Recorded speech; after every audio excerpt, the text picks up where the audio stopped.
Welcome back. We're excited for some finally warm and sunny conditions, what feels like after months of rain, and summer's finally arrived. And Brian, that's allowed us to start getting to work on a lot of things we've been waiting on the last several weeks. Why don't you talk us through what's going on behind us here? I see at least 2 or 3 crews hard at work early this morning. So just as we pan out to the first fairway, we are just now starting to get the top dressing out onto these fairways.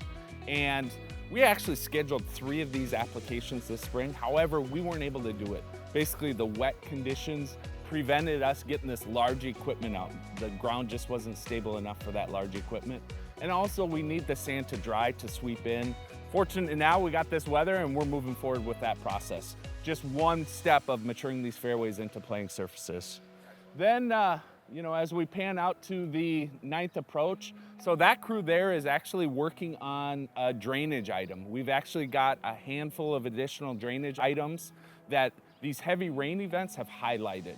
There, right in the approach, or in front of the approach of 9, we had kind of a wet area where we didn't have existing drainage, and that team there is installing some drain lines so that we can firm up that surface so that balls can be received into that.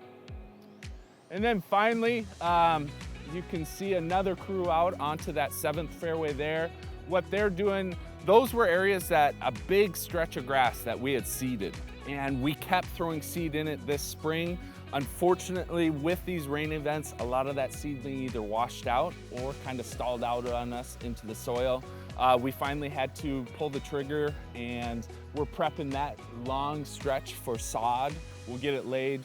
In 2 days, we have some more bluegrass coming to close out some more areas in the rough. Excellent. Well, I can certainly hear the excitement in your voice now that the rain is done. The team's going to be making a lot of progress here over the course of this week and next. And so it'll probably be about a week to 10 days before we're prepared to share anything about the golf course opening date. A lot needs to happen, but a lot's going to happen with these excellent conditions. I also wanted to hit on one of our most frequently asked questions here this week about the fescue grasses, both those kind of growing in on the south side of the road and then those here on the north side that kind of look like areas of weeds today. So maybe we'll take a drive out to 17 where we'll see a little bit of both, and we can talk about that process and how it's going to play out on the golf course.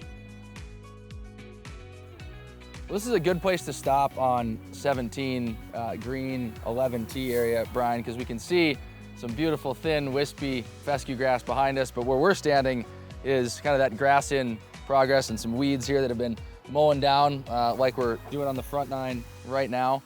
What's the process here to grow this in, and kind of difference between areas we sodded versus seeded and why we did that?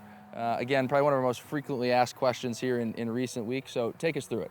The biggest difference about whether or not we sod or seed these areas has to do with how steep of an incline and how prone they are to erosion.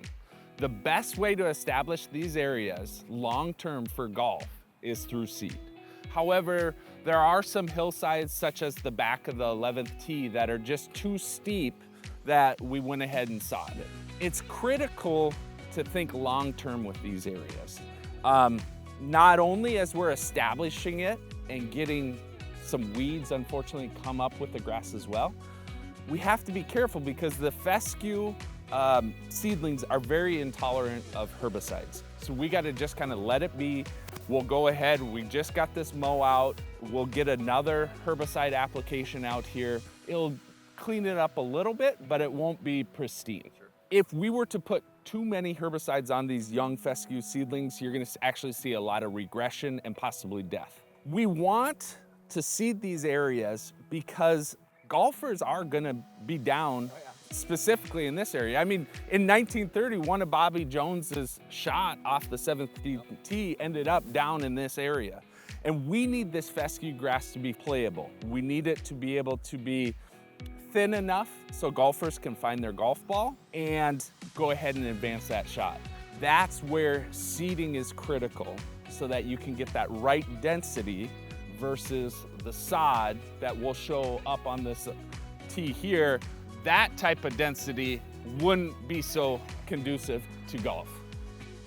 Well, and I like your comments about kind of the long-term view. That's certainly been our approach on the entire project, and maybe this a more visible place where patience is going to be our friend, but you're certainly not going to find a golf ball up here or advance it. So Yeah, we love the look of the seed heads.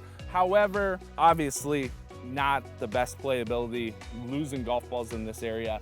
We were okay with it on this slope just because it is really out of play here.